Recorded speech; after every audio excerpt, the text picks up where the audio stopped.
The Passover Seder. Noun for the Passover Seder. That is the meal, the plate of food that contains 6 symbolic foods. Now, each of these symbolic foods tells a story of what the children of Israel endured in the wilderness while they were in captivity.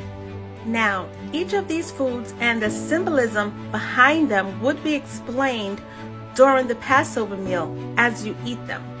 Now, there are 4 cups of wine that are also taken throughout the Passover Seder. And these cups of wine are only to be taken at a specific time.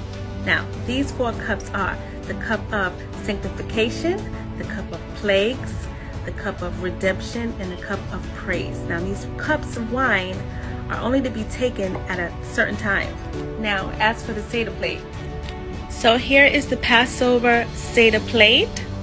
And these pictures represent all the symbolic foods that you will have on your plate to retell the story of Israel in the wilderness, their hardships, and their freedom from slavery. Here will go the shank bone of the lamb, or the zerua, which represents the sacrifice of Pesach. The curry set will be a mixture of apples and nuts, and I always use honey. Some people use wine, but this represents the mortar the Israelites used when they were building with bricks. Now, here will go bitter herbs, all called mara, which symbolizes the bitterness and the suffering the Israelites endured during slavery. Horseradish is the more traditional herb that people use during Passover on the Seder plate for bitter herbs.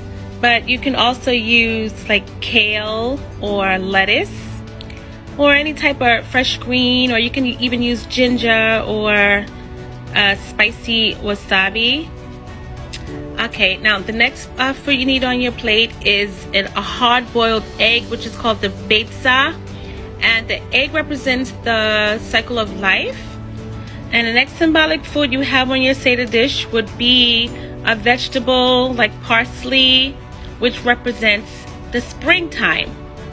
And as I mentioned before, you also have the matzah, which is symbolic of the unleavened bread that the Israelites had when they fled Egypt, and also the 4 cups of symbolic wine.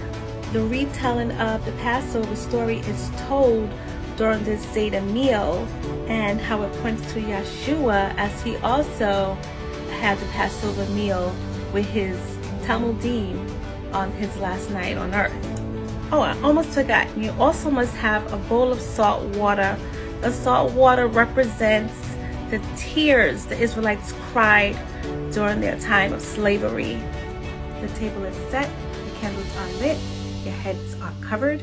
The blessings go up to start the occasion. Shabbat Shalom. Make sure your wine is kosher so yeast is not in it.